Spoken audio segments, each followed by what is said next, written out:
You are a Locked On Braves postcast, part of Locked On Sports Atlanta, your team every day.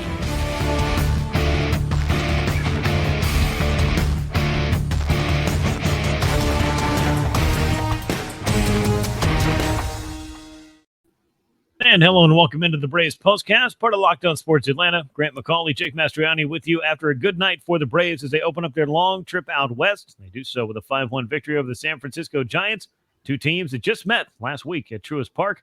And the Braves continue their winning ways. 5-1 the final score. Spencer Strider, he was electric on the mound. Another great performance from him. That's starting to become a trend again. And hey, how about Michael Harris II? Those two guys were synonymous a year ago when it came to Rookies of the Year.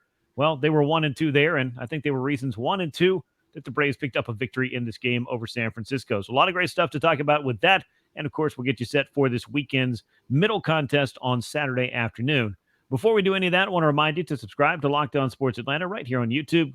Click that bell. You'll get notified every time we drop a new episode. Make sure you hit that like button for us. Leave us a comment as well. If you're staying up late like we are, we appreciate all that feedback and love having those discussions with you. And make sure to subscribe to Locked On Braves wherever you get your podcast.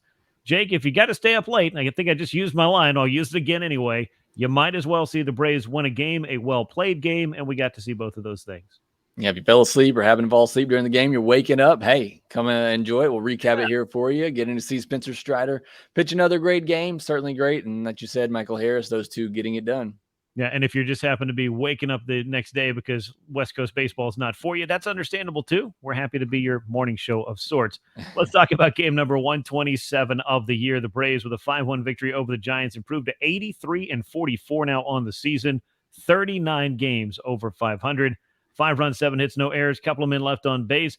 Where the Giants now 66-62, they are having a struggle at a very difficult time if you're looking at their wild card chances. Arizona all of a sudden is surging, and several other teams are in that picture as well. So the Giants are trying to figure some stuff out so that they don't fall completely out of that race. But just 1 run, 6 hits, no errors, and 6 men left aboard. Spencer Strider, that's a big reason why they only had that 1 run. He improves to 15-4 with 7 strong innings. Logan Webb takes a loss, which is rare for him out there in San Francisco at Oracle Park. He drops to 9-10.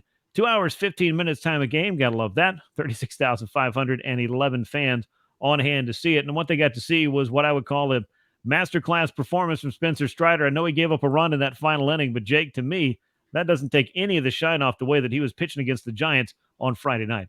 It does not. Another great performance. And again, you never know when you face the same team back-to-back like that, how's it going to work out? We know it didn't go as well for Winans facing the Mets back-to-back. Obviously, Strider's a little bit better than Winans, a little more proven at this level, but still, you never really know what kind of game plan the other team comes up with here. And Strider seemed like the game plan was just to blow fastballs by him. I mean, it was really impressive in this outing. And I would say this is an outing where it was more control over command with Spencer Strider. I didn't think he had terribly great command of his pitches, but he was filling up the strike zone and he was throwing fastballs down the middle. He left a couple sliders up, one of which Jock Peterson hammered for a triple that led to the only run. But again, for the most part, he was filling up the strike zone and they could not catch up with that fastball. 24 whiffs on the night, 11 against the fastball. 12 of 14 swings against his slider turned into whiffs. So again, you know how dominant that he can be with that. So just another, great performance from him, 3rd in a row. And really you take out that Pittsburgh start, and I really wish you could. He's really been great in the month of August, and the other 4 starts allowing no more than 1 run in any of them. So I think we're starting to see Strider get back into that groove a little bit. The perfectionist that he is. He was upset allowing just that 1 run, and if it was a close game, I think there probably would have been a play at the plate there. Could have cut him down, but I love seeing what Spencer Strider's able to do, the dominance that he has. It's just so fun to watch. Yeah, it absolutely is. You mentioned that Pittsburgh start. I feel like that might have just sounded a bell because everyone in the rotation seemed to be struggling at the same time. But for Spencer overall, I mean, he's piled up far more good starts than bad this season. That might be a very obvious statement, but I'll make it anyway. And he's definitely started to, I think, erase or silence some of the doubters or skeptics of what he is capable of every 5th day. And what he's capable of is 7 innings, 3 hits, 1 earned run, 1 walk, 9 strikeouts for him, 94 pitches, 67 strikes. As Jake mentioned, he was definitely just pounding the strike zone against this Giants club. Had a 20-inning scoreless streak that came to an end in the 7th as he had tossed great outings in his prior 2 starts. 6 scoreless to begin the night here. And he also made a little strikeout history, Jake. I did some digging on this one. Only the 4th Atlanta starting pitcher, and actually only the 4th Braves starting pitcher since 1900 to reach 230 strikeouts in a season. It might be an arbitrary number, but most stats seem to be arbitrary numbers. But the fact that it has happened so few times, and you think about how many great pitchers the Braves have had over the years, just tells you when it comes to strikeouts, Spencer Strider's kind of the guy. Javi Vasquez did it in 2009. He's the outlier, I think, on this list. John Smoltz twice, Phil Niekro twice, and then you got to go back to the 1890s to find the last time somebody was striking out 230 or more batters in a season, and now he's 46 strikeouts away, I believe, from John Smoltz's record, or no, we're 36, so he's 40 strikeouts away. Let's do the real math here if we're going to get it right. Getting too late for math. Yeah, 276 strikeouts for John Smoltz in 1996, 236 strikeouts now for Spencer Strider in 2023. We'll put away our calculator and our time machine. I guess what I'm saying is this is a guy who's going to make some history, I think, for this franchise when he's pitching the way that he has been lately and again on Friday night. He is. I mean, you talk about, as we always say, you're breaking records or getting equal to guys who haven't done this since 1900. You're doing some really good things. Spencer Strider, he's going to break a lot of strikeout records as long as he stays healthy. So, again, what he's able to do and just the dominance he's able to do it with 2 pitches. He did throw a really good changeup tonight, got a strikeout on a good swing and miss there. But, I mean, it is just primarily fastball and slider. Can you hit it? And the Giants proved that they couldn't, and he just kept throwing it. So he is, obviously a master at that and knowing how to manipulate the hitters, knowing what he can do and how he manipulates that fastball, gets the spin rate on it. He's going to strike out a lot of people. Another obvious statement of the night. That's something I think he's going to be really good at for a long time. Yeah, no, I definitely agree. And clearly the Braves want to have him be part of what they're building as far as this, this window and this core that they have put together. Spencer Strider got that extension for a reason, and I think we might see some very special things over the course of that contract. And we'll get to that on future editions of the Braves Postcast. Let's talk a little bit about Michael Harris II. The home run is the second batter of the game. I think he's done pretty well in the 2 spot. I know things have gotten a little bit quiet late in the homestand for him, but you just feel like the way that he's been swinging it for the last couple of 3 months, it wasn't going to stay that way for too long. So Harris now 3 for 4 on the night. The home run was his 12th of the year. Knocked in 2 runs, scored 3 runs, stole 2 bases. Jake, I think the question is, well, what can't Michael Harris do on a given night? You love the home run, obviously, to get the game started, or right after Acuna, getting the run scoring started there in the first inning, as the Braves often do. I love the base running in this one. You had a ground ball pitcher in Logan Webb. You got Riley and Olson and those guys coming in who are great, but can sometimes be some pretty easy double play candidates. So I love Michael Harris going there to stay out of those double plays, tagging up on a pop-up behind third base. Tough play for the third baseman, but heads-ups play for Michael Harris using that speed. So I love to see him doing that. I've said it on here before. The power-speed combination with him, he should be a perennial 2020 player at least. So good to see him display both of that in this game. Again, hopefully he just continues to get it going after a very slow start to the season, hitting over 300 right now in the month of August. So as you mentioned, the move to the 2-hole maybe cooled him off a little bit, but even going back to the last series there, he didn't have a lot of hits, but he had 1 game with 4 hard hit balls. So he's still been squaring it up a little bit here lately, or a lot of bit. So good to see him get some results in this one.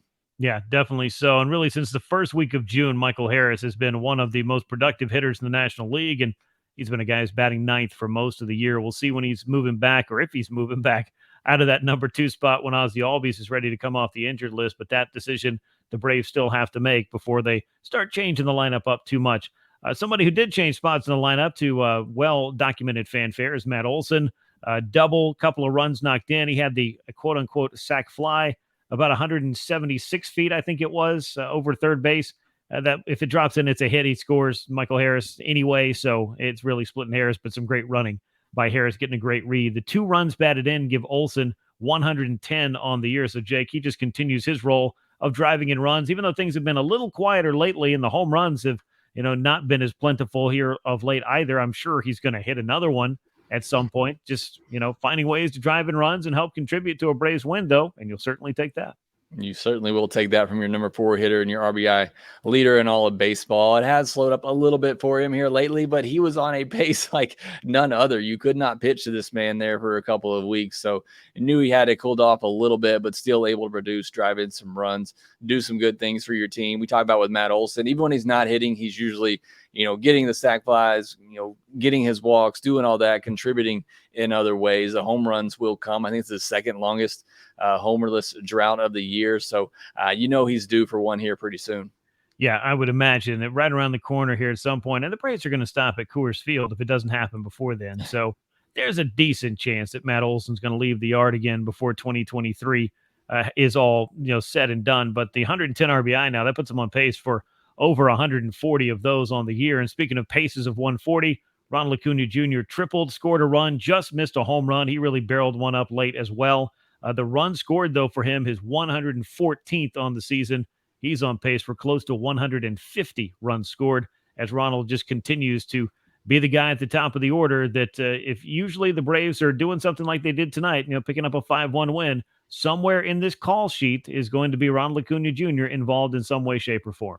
Yeah, no, it's funny too. People talking about him kind of cooling off here lately. And I wish, that was most people cooling off, though, even what he's done here lately, still getting on base, scoring runs. Triple, as you mentioned, just missed a home run. I feel like there were several hitters in this game that just missed home runs in this one, a big park there. But what he does, obviously, every night, he's going to be part of the action in some way. And again, hopefully he does kind of get another home run barrage here soon. Just 2 homers, 2 stolen bases away from becoming the first ever 30-60 player. Yeah, it would be very exciting to see that happen, of course. And if you're going to cool off and have your highest on-base percentage of any month, that's my kind of cooling off. But be that as it may, Ronald Acuna Jr., a base hit, a triple at that, and a run scored on this night to help the Braves pick up this victory. 5-1 was that score. The Braves also got some good news. I want to talk about this before we turn the page and talk about Game 2 of the series on Saturday. I was up in Rome, got to see Kyle Wright make a rehab start. He looked very good and made quick work of some high A hitters, as you thought that he might, but it just looked extremely good. One hit, it was a comebacker that deflected off his glove, 4 strikeouts across 3 innings, 26 pitches, 23 strikes. Jake, if they can get Kyle Wright back in the mix here in about, 3 or so weeks, this is a club that could just get that much better when you got Spencer Strider pitching this way. Charlie Morton has definitely turned some things around. Bryce Elder looks like he's improved. And, oh, by the way, you're throwing Max Fried in Game 2 of this series, and he hasn't looked half bad since coming off the injured list either.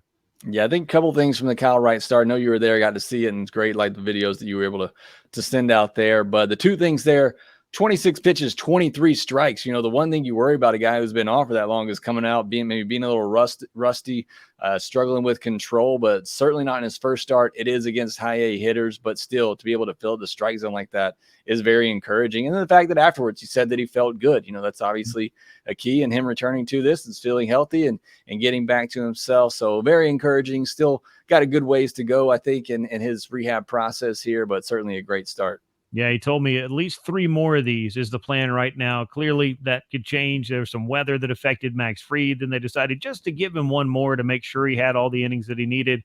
And the Braves are in a position, a unique one. I asked Kyle about it. I mean, what's it like to sit around and watch these guys winning all these games and having all this fun? He's like, well, look, I'm glad they're playing well. It does allow me to focus on getting healthy and getting back, and I can't wait to do it. So we'll see when he's able to do just that. We'll talk about Game 2 of the series, which comes your way on Saturday, as Max Fried will be on the mound for that one. Before we do that, I want to tell you about FanDuel. They are the sponsor of today's edition of the Braves Postcast.